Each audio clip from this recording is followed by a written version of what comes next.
It's the Black Real Estate Dialogue. Tune in. Tune in. Tune in. Tune in. Dionte Chantel is a realtor, real estate investor, real estate developer, podcast host, and much more. She was our guest on episode 33, and she dropped a whole lot of knowledge, which was very, very inspirational. So that's my introduction, but I'll let you complete it. Awesome. Hi, everyone. I hope everyone's having a blessed Sunday. And as just to piggyback on, I'm stuttering, to You're good. piggyback to what Sam said, yes, I want to say a community servant as well. Everything I do is for our people, my people, and our communities. So definitely, I would consider myself a community servant and developer, definitely an investor. And he already said I'm an agent or a realtor. I'm working on revitalizing urban neighborhoods across America. That's my mission. And I want to bring our people along with me. You know, real estate development is not an easy niche to get into. So I'm showing people how to effectively, and I'm not going to say it's going to be easy, but my goal is to make the transition easy for newbie developers, we'll say, and newbie investors. And I'm working on some cohorts or mentorship programs now where you'll be able to partner with me and we can revitalize America together. So I'm going to stop talking about me, No, you're good. but that's what I'm working on right now. Awesome, awesome. Before we go into the Q&A portion, is there anything that you wanted to discuss or share about before we get into that? Yeah, so I mean, I don't really know where your audience or the women and men in this group, where what level of expertise they're at. So I am gonna just take questions. I will say that, and not to take away from your platform, I do have a free Facebook group um, talking about real estate development, and I do have a podcast. So I do invite even you, Sam. You can come in there and snoop around and see, how we can work together in that group. That's what I'm pretty much working on right now, per se. And we're going to be talking about everything from wholesaling, because many of you may know I did start off originally as a realtor about 9 years ago, or in 2011. And then years later, I went into wholesale. And then from wholesaling, I went into rehabbing, and now we're here at development. So we're going to talk about my whole journey, and I'm going to teach you what I learned along the way. So it'll be wholesaling, it will be rehabbing, it will be buying holding properties, which I know that's your niche, Sam. And of course, real estate development for those who are ready to actually step into real estate development. And yeah, that's pretty much it. So Cool. I will allow people to ask me questions, because I can go on and on about many different things, but I don't know where, I can't really gauge, where everybody else is. So Yeah. I'll definitely just take Q&A. Cool. All right. Feel free to go ahead and submit your questions, everyone. Or if you want to say it verbally, that's cool too. But yeah, go for it.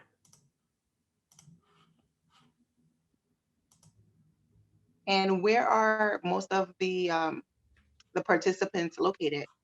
We're Maybe like we all can gauge it over. on. Yeah, if y'all want to put your city in the chat too, we're all over. Like my Jasmine, she's my sister. She's in Houston. Yeah, we're like all over. I can't keep track.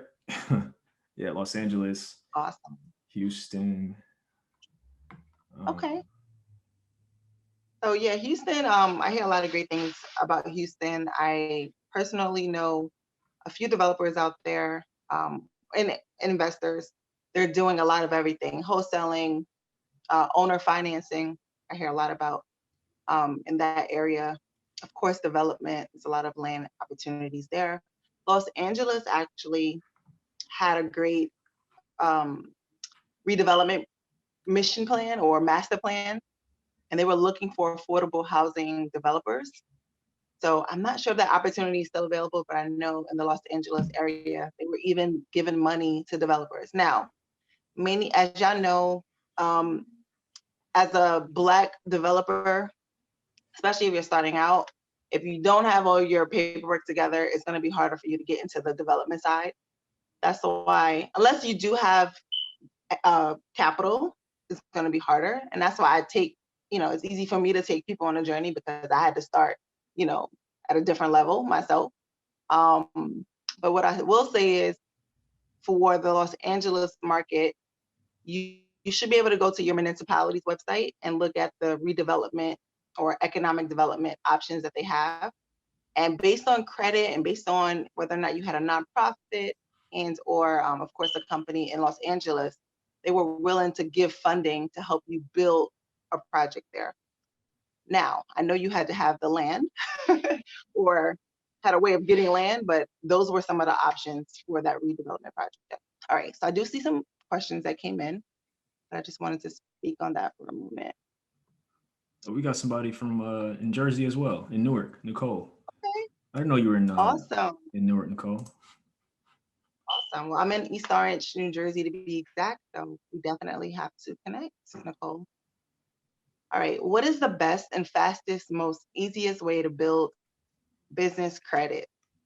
Let's talk about that. Awesome. Okay, so first things first, you need to create your LLC correctly.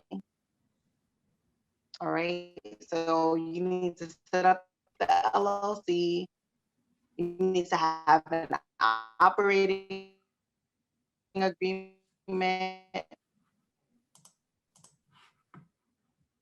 You need to make sure that you're setting up or brick and mortar office, right? Office space and corner desk in there if you want or whatever. You can meet clients there, but you just need to have a real physical state and with the IRS. And then also you need the landline number. Okay, so those are the two number one things you would need. And then after you get those two things, you go to sign up through irs.gov, and of course through whatever state you live in, their business, the tax ID number. Then what you will do is generate a DUNS number. Okay, so they have a Dun and Bradstreet number. And I wish I would have known we were talking about this. I would have had like all my notes for it. But those are the main steps. If you don't get those steps right, they're actually not going to approve your DUNS number. And you're also going to need a website. That's what I meant to say too. So everything has to match up. You have to register your business on a business, it's like a portal site where they will be able to see that your business it exists. So website is definitely a must too. And everything has to match. Address is everything. Then what happens is you'll get a DUNS number. Then you'll be able to get business trade lines. And these are starting out. And also what I will say is you don't have to attach your personal credit to the business credit at all. If you decide to do that, then you're doing a disservice to yourself, because if you max out your actual, if you run your social and you're maxing out your actual credit, it's actually, and let's say you need it to flip houses, and let's say you got a credit limit of 30 grand and the house costs 30 grand, that's going to affect your personal credit. So you want to definitely keep your business credit separate from your personal credit. And by doing that is you would start the trade lines, and they have different accounts such as Quill, Uline, and there's many others. I don't have them all in front of me, I'm sorry. But if y'all do come into my academy, we're going to go, I have a whole presentation ready for you. I'll have all the list of all of the steps. But I say all that to say, you get the net 30 accounts. And what that means is you have 30 days to pay off that debt, right? So let's say you order a box of paper from Staples or Quill or Uline. They'll give you 30 days to pay that off. And then what happens is over the course of 3 months, if you consistently pay off whatever you're spending for those accounts, then it will start to generate a score for you.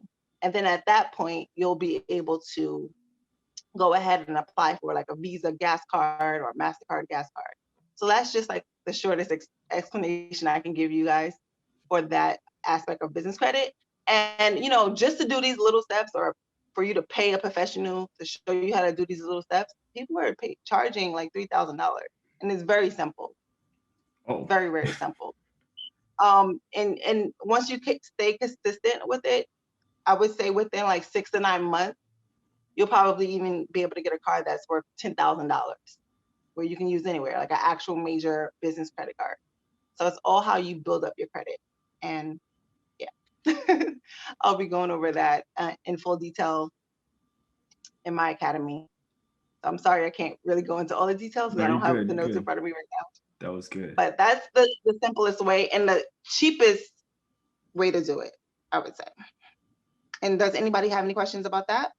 Are you looking for a community of like-minded individuals and access to experts in real estate? Yeah. Are you interested in real estate but need more support and guidance? You know who it is? The Black Real Estate Dialogue presents the Real Estate Investing Community. No matter how much or how little real estate experience you have, we've created a community for you because your perspective is important. All right, tell me, where's the number one place where you can do Q&A with experienced guest speakers 2 times per month? How about unlimited access to past guest speakers' recordings? What about a private Slack channel to engage in daily discussion with everybody in the community to share resources and support each other? Head on over to blackrealestatedialogue.com. That's blackrealestatedialogue.com. It's the real estate investing community presented by the Black Real Estate Dialogue. Come join us today.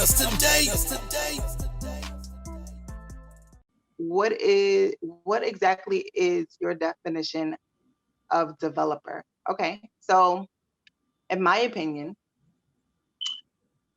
a developer is a combination of everything. Like you literally could be a real estate developer with no experience. As long as you have capital, you can actually be a real estate developer.